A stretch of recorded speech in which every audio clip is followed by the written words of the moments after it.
The film opens with a boy named Morgan sleeping in his bed when suddenly, rain begins to fall inside the room. Startled awake, he frantically checks his body and is horrified to find water pouring out of his stomach. Morgan screams in terror. The scene then shifts to a group of children playing in the neighborhood. While Morgan stands silently watching from a distance, he timidly asks if he can join them. But the children only laugh, mock, and walk away. All of this is witnessed by Morgan's grandfather, Roy. That evening at dinner, Morgan is downcast, and his parents try their best to cheer him up. It turns out they plan to send Morgan to summer camp hoping he can make friends and have a good time. Morgan doesn't want to go, but Roy gently reassures him, assuring him that he will have wonderful experiences there. He even gives Morgan his pocket knife as encouragement. Finally, Morgan seemed convinced, and Roy stood up to leave. But suddenly, he suffered a heart attack and collapsed to the floor. The family panicked and rushed to call for emergency services in desperation. But it was too late. Roy died shortly afterward. The scene shifts to several weeks later, when a despondent Morgan is preparing to go to summer camp. Morgan is having recurring nightmares similar to the opening scene, so his mother advises him to talk to the camp counselors. She believes that summer camp will be the necessary break for Morgan to recover. At Camp Almar, preparations for the arrival of the children are in full swing. We are introduced to the group of counselors, Caswar and Lori, a completely irresponsible couple who only talk about sex, Avery, the quiet one with a passion for smoking, Franklin, the most mature and rational member of the group, and Rachel, who considers herself the leader and always wants everything to be perfect. There was also Collins, the strict camp director, who was in charge of supervising all the counselors. He warned them to behave properly and absolutely not to cause any more trouble. Soon, the children began arriving at the camp with their parents, making the atmosphere much livelier. Morgan also appeared with his mother and was quickly greeted by Rachel. He was led to his cabin, where he was forced to share a cabin with a loud, arrogant boy named CJ. Afterwards, all the children gathered near the lake for a welcome ceremony. Caswar rudely ordered the children to line up neatly, even bullying a boy named Dirk. Meanwhile, Morgan was approached by a friendly girl named Pilar who introduced herself. Unaccustomed to having friends, Morgan was a little flustered but managed to say his name. Later, he chatted with Dirk, and the two quickly bonded thanks to their shared annoyance with Caswar. The counselors lined up neatly, and camp leader Collins explained the rules of the run to everyone. But as soon as he announced the next activity was going to the lake, Morgan panicked. He admitted he didn't know how to swim, and CJ quickly seized on that weakness, loudly telling everyone, causing a burst of laughter. Franklin and Rachel tried to remind Morgan that swimming was an important part of the summer camp, and that he would miss out on a lot if he didn't participate. Unexpectedly, CJ tripped Morgan, sending him tumbling to the ground. Collins intervened and took CJ to his office. In a stern tone, he warned that bullying was strictly forbidden at the camp and could lead to serious consequences. But CJ seemed unfazed, merely smirking and treating it all as a joke. As night fell, the children gathered around the campfire, where Morgan made new friends. Sam and Raj. Avery offered to play music, but nobody was interested, so Rachel started telling a horror story. She said that before Camp Almar was built, there used to be many cabins there. Among them lived a doctor with his wife and 2 children. This doctor was extremely strange. Every night after the family had fallen asleep, he would go down to the cellar and only return at sunrise. This aroused his wife's suspicion, and one night, she secretly followed him down to the cellar and witnessed a horrifying scene. Bodies had been dismembered, cut into pieces, and then sewn back together, so disfigured that they were unrecognizable. It turned out the doctor had secretly murdered people and conducted morbid experiments at night. His wife, terrified, tried to flee, but he discovered her and sewed her and her 2 children back together, creating a single body. Hearing this, Morgan and several other timid children were utterly terrified. When the meeting ended, Pilar took Morgan back to the cabin and reassured him that the story was just made up by the counselors to scare the children and ensure no one broke curfew. This relieved Morgan somewhat, and they said goodbye before going to bed. A while later, Morgan was in the restroom, lost in thought, when suddenly water began pouring down from the ceiling. He saw fragmented images of something happening, where he was suffocating and someone was trying to save him. Terrified, Morgan rushed out of the restroom. He slowly returned to his cabin but was surprised to see a terrifying man in white emerging from it. In a panic, he immediately ran to Rachel and Franklin, frantically telling them he had just seen a stranger come out of his cabin. Rachel said she had read Morgan's file and knew he frequently had nightmares. But Morgan insisted he had actually seen a man. Franklin, believing the terrifying story had haunted Morgan, decided to take him back to his cabin. Franklin reassured him that Camp Almar was a safe place before leaving. The next morning started more smoothly for Morgan when he reunited with Pilar. The two chatted about their shared love of books. And eventually Pilar invited Morgan to join her for a reading date. She even gave him some candy before leaving, making Morgan blush with embarrassment. From that moment on, he became more confident, spending the rest of the day enjoying himself with his new friends. That evening, Morgan even tried to strike up a conversation with CJ. But the bully immediately pushed him onto the bed, bringing back his fear. The next morning, as Morgan was recounting the incident to his friends, CJ unexpectedly appeared and suggested a private conversation. Despite his fear, Morgan reluctantly agreed, and the two went near the lake to talk. Contrary to expectations, CJ seemed to want to make amends, admitting to his previous bullying behavior. But when Morgan was off guard, CJ pushed him into the water and left. Raj, who was nearby, tried to help but was attacked by CJ, who repeatedly punched him in the face. Morgan struggled desperately in the water and gradually lost consciousness. Fortunately, Kaswar rushed over, pulled him out, and performed CPR. Other counselors also arrived, pulling CJ away from Raj. Finally, Morgan regained consciousness. The scene then shifts to evening, with the children playing outside while Morgan sits alone in his room. Dejected, soon after, Collins brings Morgan a cup of hot cocoa and gently reassures him that things will be alright. He explains that the camp still has a lot to deal with regarding CJ, as Almar absolutely does not tolerate bullying. That night, Morgan unexpectedly finds himself standing by the lake, where his deceased grandfather is waiting. The atmosphere quickly turns gloomy as his grandfather begins to behave strangely, and water gushes from everywhere. Morgan screams in despair, vomiting large amounts of water, and that is another nightmare for him. Unable to fall back asleep, Morgan looked out the window and spotted a cabin in the distance with flashing lights. Curiosity compelled him to sneak closer to see what was happening. Inside, Morgan entered a dimly lit room that left him speechless with horror. Worse still, CJ lay motionless, his internal organs removed, beside the bodies of other children. Just then, a man in white appeared and began dragging Morgan, causing him to scream in panic. In a moment of life and death, Morgan managed to grab the knife and stab the doctor in the leg, creating an opportunity to escape.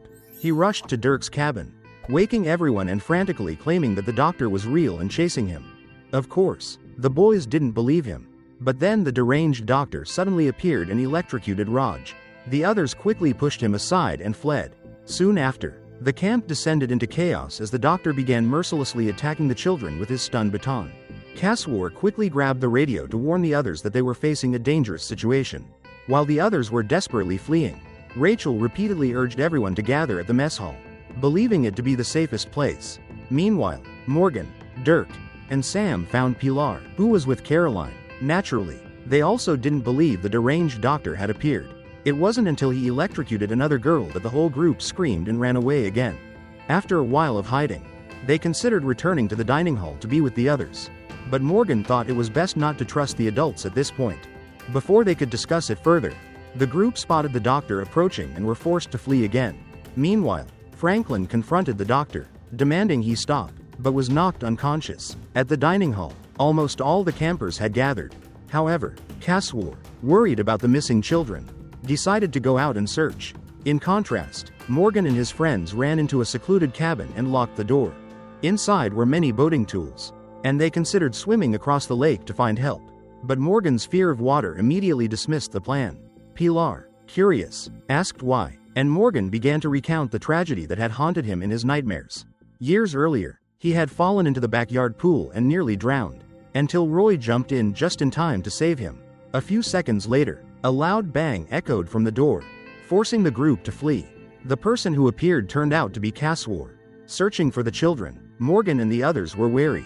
But Sam, in a panic, unexpectedly threw himself into Kaswar's arms, begging for help. Just as Kaswar was taking the boy outside, the doctor appeared. Unexpectedly, Kaswar calmly handed Sam over to him, whereupon the boy was electrocuted. At this point, the horrifying truth was revealed. Kaswar and the doctor were clearly conspiring. Taking advantage of the situation, the children used a boat to knock Kaswar down and quickly escaped. In the dining hall, Rachel was still trying to reassure everyone that it was safe. However, it quickly became the most dangerous place when the doctor appeared and attacked, stunning each child one by one. At the same time, Caroline didn't have time to escape with her friends. She panicked and ran into the woods, tripping and injuring her leg. Elsewhere in the camp, Morgan, Pilar, and Dirk ran through the area, encountering numerous unconscious bodies scattered on the ground. Finally, they found Franklin and pleaded for help, saying the doctor was chasing them. Though confused, Franklin gave them the code to enter Colin's room and urged them to use the landline inside to call the police. Meanwhile, Caroline stumbled out onto the main road and luckily encountered a police car. She frantically explained that her friends were in danger, and the officer told her to get in. Morgan and her friends then entered Colin's room and quickly tried to use the landline. But the line wasn't working. Morgan inadvertently flipped through CJ's file on the desk and was shocked to see the words, "Problem under control." Elsewhere, a shocking truth is revealed when all the counselors, including Franklin and Rachel, are actually conspiring together. The doctor who removed his mask reveals his true identity as Avery. The group panics as 4 children are still missing, with less than an hour until sunrise. So, Casswar grabs his familiar baseball bat and sets off to find them. He headed straight for Collins's room after questioning Franklin, but the children spotted him through the window. In a rare moment of courage, Dirk declared he would handle the bastard himself, telling the other 2 to hide. Just seconds later, Casswar burst in, attempting to break down the door, but Dirk opened it just in time, causing him to lose his balance and fall. Enraged, Casswar got up to attack again, but Dirk knocked him down with his baseball bat. Unfortunately, Dirk was immediately stunned by Rachel. Outside, the police officer brought Caroline in, and Rachel, visibly worried, came out to talk. However, the officer allowed Rachel to stun the girl. Immediately afterward, Rachel contacted the team via radio, ordering them to activate a procedure called Recovery Protocol Initiation, and several trucks appeared in a flash. Back at Colin's office, the children rummaged through CJ's file and were stunned to find the date of death clearly stated, along with a lifeless photograph.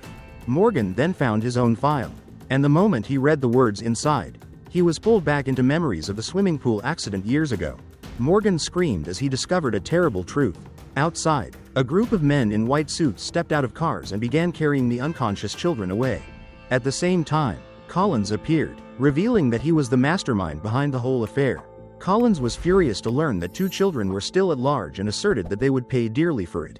While the group was still discussing the situation, Morgan and Pilar suddenly burst in, stun batons in hand. They angrily questioned whether they were dead and announced that they had found their own files. Morgan read that he had drowned and wanted to know what the hell was going on.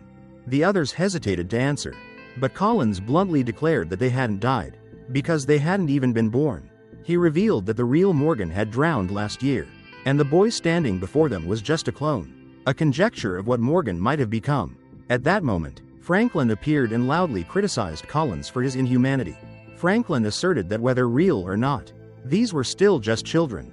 In response, Collins recounted that he had once had a son named Benjamin who had died many years ago. Now he was trying to keep families from breaking apart with this technology. Before leaving, Collins handed Morgan his pocket knife. Then Franklin persuaded the others to leave the room, promising to erase the system from the children. When only Morgan and Pilar remained in the room, Franklin began to explain everything. He revealed that the children weren't robots, but neither were they human.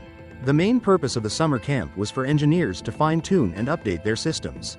After each camp, the children's bodies would undergo certain changes, from height to appearance. Pilar asked if her friends knew they weren't human, and Franklin said most parents chose to keep it a secret. While he continued explaining, the engineers began attaching devices to each unconscious child. Franklin clarified that when the children woke up, they would have no memory of what had happened. Finally, he asked Morgan and Pilar whether they wanted to retain their memories or erase them all. The scene shifted to the next morning when everything seemed back to normal. The children played outdoors, laughing and talking innocently as if nothing had ever happened. Inside the dining hall, Morgan was chatting with friends when a completely different CJ approached, friendly and inquiring as if no animosity had ever existed. Soon after, Casswar appeared with a swollen face. When Dirk curiously asked what had happened, Casswar hesitantly said he had been in an accident while climbing, but Morgan immediately became suspicious and asked if it was an accident with the boat. This statement implied that Morgan had chosen to retain his memories.